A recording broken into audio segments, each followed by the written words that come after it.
عليكم ورحمة الله وبركاته. ازيكم حبايبي؟ عاملين ايه؟ يا رب تكونوا بخير. النهاردة هنعمل مع بعض طاجن الكوسة بدبابيس الفراخ التحفة ده. هي أكلة بسيطة وسهلة وصحية جدا في نفس الوقت. كلها ني في الفرن. وانا بصراحة يعني بحب الكوسة جدا، وبحب اي حاجة اعملها ني بصراحة يا جماعة. بيبقى الاكل صحي، وكمان لما بيتعمل في الفرن بيبقى حلو جدا. وانا كنت جايبة الطاجن الفخار ده جديد فقلت اجربه، وبصراحة طلع الاكل طعمه حلو جدا يا جماعة. بس قبل ما نبدأ وصفتنا نصلي على الرسول صلى الله عليه وسلم. واللي ما يعرفنيش، انا حنان، قناتي مطبخ حنون. ويا ريت لو مش مشتركين عندي شرفوني كده باشتراك واللايك والكومنت الحلو بتاعكم اللي بيسعدني. اول حاجة هنا معانا كمية من الكوسة، مش فاكرة كانت قد ايه بالظبط. المهم يعني انا بحب اقطعها بالقطاعة دي بصراحة، بتبقى بتديها منظر اللي هو المشرشر ده. طبعا اللي عارف فيديوهاتي هيعرف كده قوي، يعني ان انا بحب اقطع الخضار كده يكون شكله شيك وحلو. والخضار بتاع الشتا بصراحة بيبقى جميل جدا يا جماعة. المهم بقطع كل كمية الكوسة بتاعتي اللي معايا بالقطاعة دي. انا عندي من القطاعة دي اتنين بصراحة، يعني في واحدة جديدة وفي دي ما كنتش لاقية الجديدة، فعملت بدي وقطعت كل الكمية عندي. وبعد ما قطعتها شطفتها كده وشلتها على جنب. ومعايا بصلية كبيرة كده، يعني ممكن تستخدمي بصلتين وسط او بصلية كبيرة. انا بحب اكتر البصل بصراحة في الاكل، يعني بالذات لما يكون ني في ني كده. وقطعت البصل ترانشات خفيفة كده زي ما انتم شايفين. كمان بحب البصل الاحمر جدا في الاكل يعني عن الابيض. الابيض ممكن يعني يبقى حلو في الشوربة، بحطه في الشوربة بس. مش بحبه في معظم الاكلات بصراحة. بحس ان البصل الاحمر يعني فيه قيمة غذائية اكتر، وبيدي طعم اكل، يعني طعم حلو للاكل اكتر يعني. وقطعت البصلاية، وبعدين معايا فلفلتين رومي كده اخضر بقطعهم. ولو في الوقت ده عندك فلفل الوان قطعيه، هيبقى حلو جدا برضو في الوصفة دي. وبقطع الفلفل برضو ترانشات خفيفة كده رفيعة.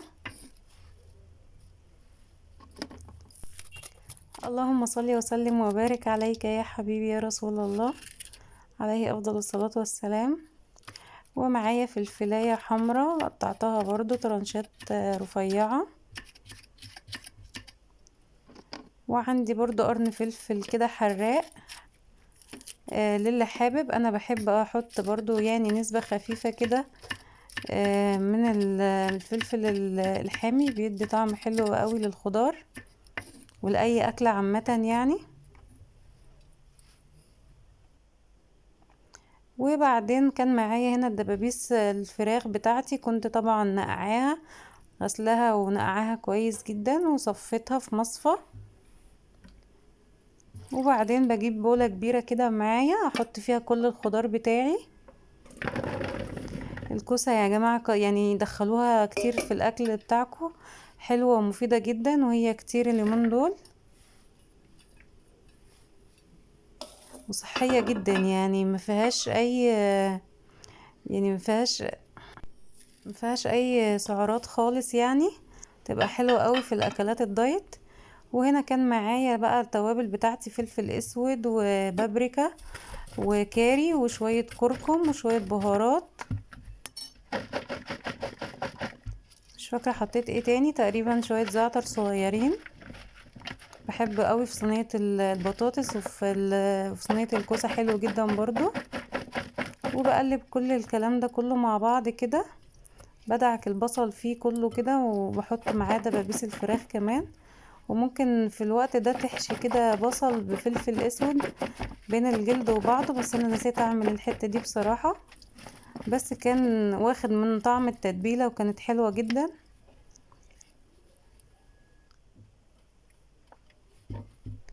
وبعدين بفضيهم في الطاجن بتاعي.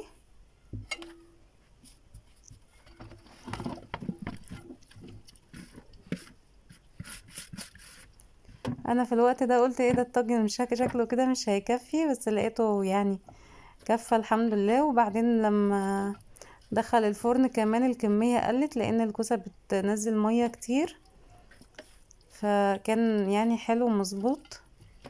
وبعدين بشيل دبابيس الفراخ بتاعتي كده، بحطها على الوش.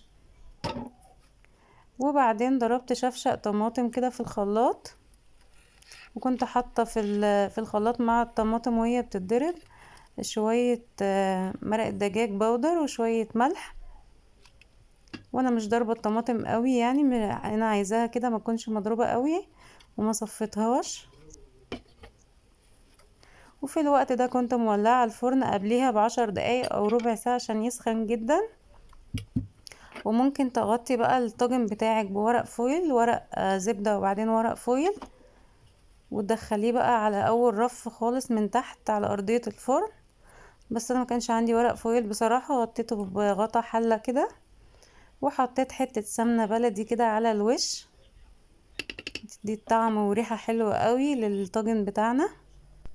بس كده، وبعدين دخلته بقى الفرن ياخد ويدي مع بعضه. وبعد ما يستوي اطلعه فوق على الشبكه، اخليه ياخد وش. وهنا بقى هعمل شويه رز بشعريه حلو جدا مع الاكله دي. حطيت شويه زيت ومعلقه سمنه بلدي، وكان عندي شويه شعريه كده حطيتهم. الرز يا جماعه لازم يتحط له زيت وسمنه، انا بحب الزيت طبعا عشان بيفرفر كده معانا الرز، يخليه مفلفل، والسمنه بتدي طعم حلو جدا. وحطيت الملح بتاعي كده والشعريه بتتحمر. الملح في المرحله دي بيخلي الشعريه تحمر بسرعه زي ما انتم شايفين كده. وبعدين كنت غاسله كميه الرز بتاعي وهحطها على الشعريه. اللهم صل وسلم وبارك عليك يا حبيبي يا رسول الله. اللي وصل معايا لحد كده لحد هنا يا جماعه وما حطش اللايك، يا ريت ما تنسوش اللايك، وما تنسونيش في دعوه حلوه في الكومنتات. واللي مش مشترك عندي يشترك وشير كده مع اصحابكم عشان قناتي تكبر بيكم باذن الله. وبعدين بشوح الرز بتاعي مع الشعريه كده، لازم اشوحه شويه مع الشعريه كده، ما احطش الميه على طول. بصراحه انا الرز بشعريه بحب الشعريه تكون كتير عن الرز، يعني بيبقى تحفه يا جماعه لما الشعريه بتبقى كتير. بس في اليوم ده ما كانش عندي شعريه كتير يعني. وبعدين حطيت ميه مغليه على الرز، ما تحطوش الميه بارده. بصراحه انا مش بعاير كميه الميه بتاعه الرز بشعريه، بحطها كده بالبركه يعني، طول عمري بعمله كده وبيطلع مظبوط جدا. وهنا كان خلاص بقى اتشرب، فوطيت عليه وحطيت الشياطه. والمفروض الرز يا جماعه ما يتقلبش اصلا قبل ما يستوي، ما يتقلبش خالص. ولو يعني حبيتوا ان انتوا تقلبوه يبقى بشوكة عشان ما يتكسرش معاكم. هنا اصلا كان استوى وخلاص طفيت عليه. والسمنة البلدي بتديله طعم حلو جدا يا جماعة، وكمان الزيت بيخليه مفلفل، يعني لازم تحطوا، ما ينفعش تحطوا سمنة بس، مع الرز اللي بشعرية برضو تحطوا زيت. وهنا خلاص كان الطاجن القمر بتاعي ده طلع من الفرن.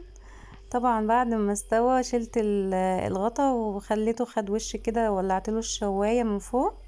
وكنت غرفت الرز الجميل بتاعي ده، وحطيت مخلل اللفت. المخلل اللفت ده اساسا بنعشقه طول الشتاء، مش بعمل غيره.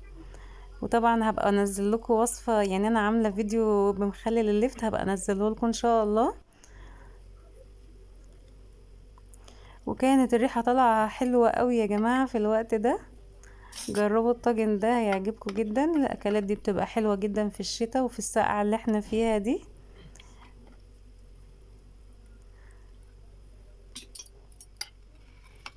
وممكن برضو يعني تشكلوا في الخضار، ممكن تحطي بسلة مع الطاجن ده وجزر، هيبقى برضو حلو جدا، او فاصوليا خضراء، هيبقى فظيع بصراحة. وهنا بشوف معاكم الدبابيس بتاعتي كانت مستوية جدا، بس انا منشفاها شوية من على الوش. وكانت طعمها تحفة يا جماعة. الاكل ني في ني بيبقى صحي، وكمان الاكل في الفرن بيبقى طاعم جدا، وبالذات في الحاجات الفخار دي. بحبكم في الله، مع السلامة.